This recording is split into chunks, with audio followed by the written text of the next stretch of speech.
नमस्कार साथियों, मैं ऋषभ सिंह अपने YouTube चैनल अर्थग्राफी विद ऋषभ सिंह के माध्यम से एक बार फिर आप सभी के समक्ष उपस्थित हूँ।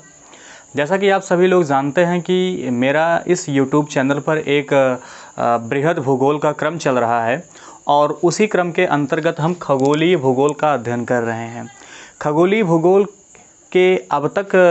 भूगोल में किए गए अब तक के अध्ययन में हमने देखा है कि ब्रह्मांड क्या है, ब्रह्मांड की उत्पत्ति कैसे हुई है और इन सब के साथ साथ आकाशगंगा क्या है, इसकी उत्पत्ति कैसे हुई है, इसका निर्माण कैसे होता है, इन सब के बारे में हमने जाना है। यहाँ पर हमने यह भी जाना है कि हमारी आकाशगंगा का नाम मंदाकिनी है, उसमें अरबों तारे पाए जाते हैं, उसी में से एक अपना तारा है सूर्य। तो आज का जो हमारा अध्ययन रहेगा ये सूर्य के बारे में रहेगा। इस क्रम में आज का मेरा यह 7वां वीडियो है। चलिए, जैसा कि हम सभी लोग जानते हैं कि जो सूर्य है ये सौरमंडल का जनक है। क्या है? सौरमंडल का जनक है। क्यों?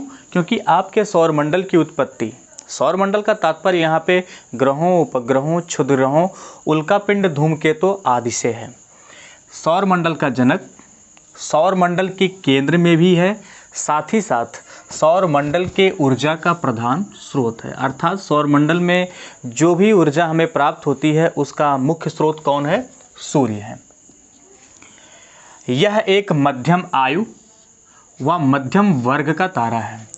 अब यहाँ पे मध्यम आयु का तारा कहने का मतलब यह है कि किसी भी तारे की जो उम्र होती है 10 अरब वर्ष होती है। यहाँ पर हमारे सूर्य की उम्र कितनी है? 4.7 अरब वर्ष। अर्थात वर्तमान समय में सूर्य अपनी आधी उम्र बिता चुका है, इसीलिए इसको क्या कहा गया है? मध्यम आयु। मध्यम तारा अर्थात जितने भी तारे हमारी आकाशगंगा में पाए जाते हैं उनकी जो तुलना की जाती है सूर्य से की जाती है। अर्थात जब भी हम उनके द्रव्यमान की बात करते हैं तो वहाँ पे हम सूर्य के द्रव्यमान से तुलना करते हैं कि उनका द्रव्यमान सूर्य से कम है कि अधिक है कि कई गुना अधिक है। तो यहाँ पे जो हमारा सूर्य है मध्यम वर्ग में आता है, ना तो ज़्यादा बड़ा तारा है और ना ही ज़्यादा छोटा तारा है। यहाँ पे यह भी बतलाया गया है कि यह इस समय सूर्य जो है इसमें पूर्ण संतुलन की अवस्था में है।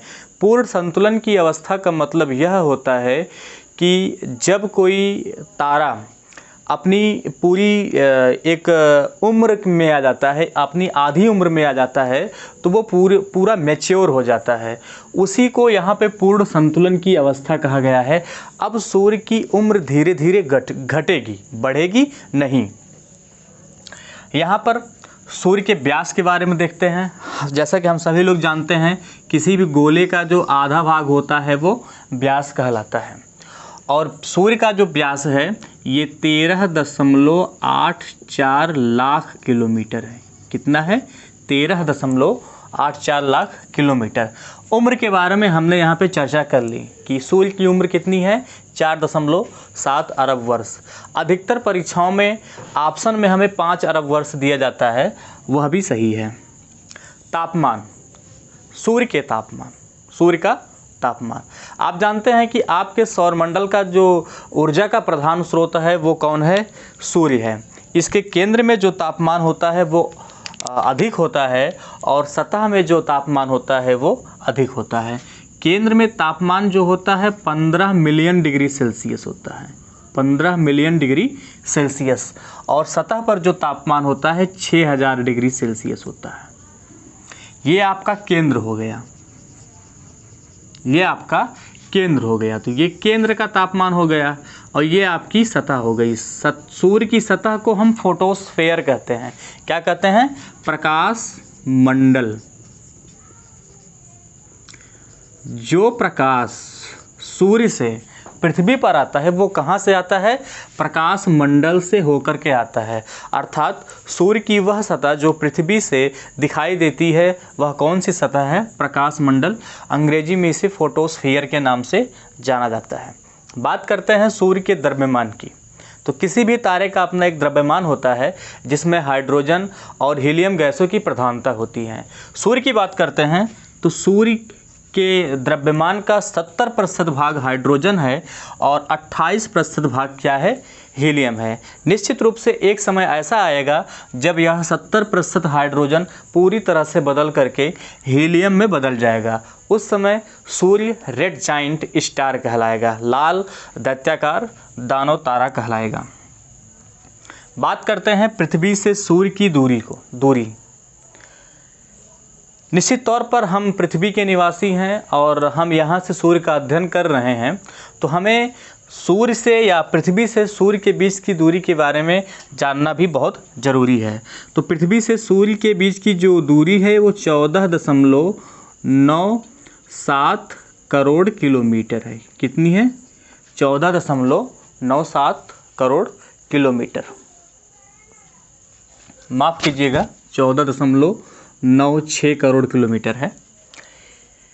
इसके बाद सूर्य के प्रकाश को पृथ्वी पर पहुंचने में लगा समय, सामान्य तौर पर प्रकाश की जो गति होती है 3 लाख किलोमीटर पर सेकंड होती है। उसी आधार पर हम सूर्य से एवं पृथ्वी के बीच की दूरी को देखते हैं और यह निष्कर्ष निकालते हैं कि सूर्य का प्रकाश कितनी देर में पृथ्वी पर पहुंच सकता है। तो जो इसका निष्कर्ष है ये 8 मिनट 16 सेकंड का है। यहाँ पे ध्यान दीजिएगा, अगर किसी नंबर के आगे जैसे ये 0 हो गया, यहाँ पे ऊपर डिग्री की तरह लगा जाता है तो वो घंटे से संबंधित होता है, और अगर नंबर के ऊपर एक लाइन खींची जाती है तो वो मिनट से संबंधित होता है, और 2 लाइन अगर खींच दी जाती है तो वो सेकंड से संबंधित होता है। तो यहाँ पे कितना समय लगता है सूर्य के प्रकाश को पृथ्वी पर पहुँचने में? 8 मिनट 16 सेकंड। इसके बाद हम देखते हैं सौर कलंक। सौर कलंक क्या होता है? सौर कलंक वास्तव पे सूर्य पे लगा हुआ एक धब्बा होता है। सूर्य की एक सतह है जिसका नाम क्या है? प्रकाश मंडल। ये चारों तरफ से क्या है? प्रकाश मंडल। होता क्या है, सूर्य की सतह का जो हाइड्रोजन है बहुत ही तीव्र गति से किस में बदलने लगता है? हीलियम में बदलने लगता है। जब तीव्र गति से हीलियम में बदलने लगता है तो जहाँ पे बदलता है वहाँ का जो तापमान होता है लगभग 1500 डिग्री सेल्सियस कम हो जाता है। कितना? 1500 डिग्री सेल्सियस माइनस हो जाता है। जब 1500 डिग्री सेल्सियस माइनस हो जाता है तो यह सतह अपने आसपास सतहों की अपेक्षा थोड़ा धब्बा या कालेपन में दिखाई देता है। तो इसी कालेपन को हम क्या बोलते हैं? सौर कलंक बोलते हैं।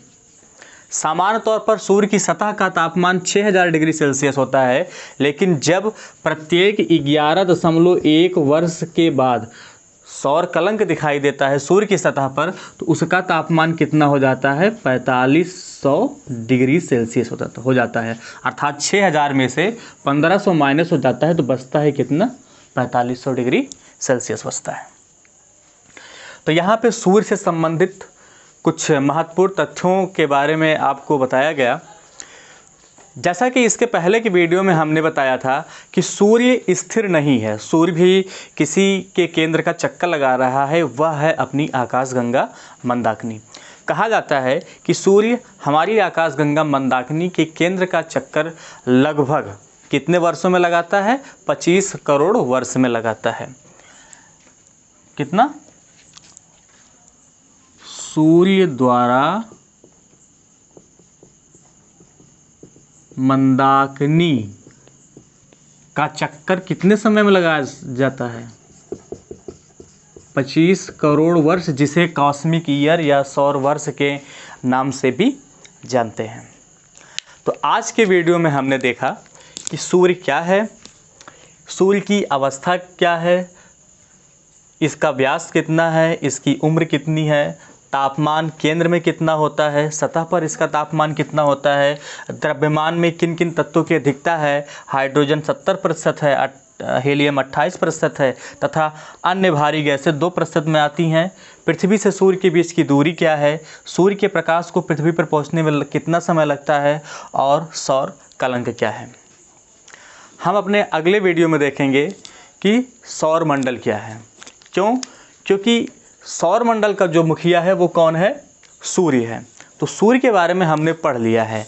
अब कल के वीडियो में या आगे आने वाले वीडियो में हम पढ़ेंगे सौर मंडल के बारे में, जिसमें हम ग्रहों के बारे में जानकारी प्राप्त करेंगे, उपग्रहों के बारे में जानकारी प्राप्त करेंगे। क्रमशः जितने भी सौर मंडल के पिंड पाए जाते हैं उन सब के बारे में अलग अलग से जानकारी प्राप्त करेंगे। धन्यवाद।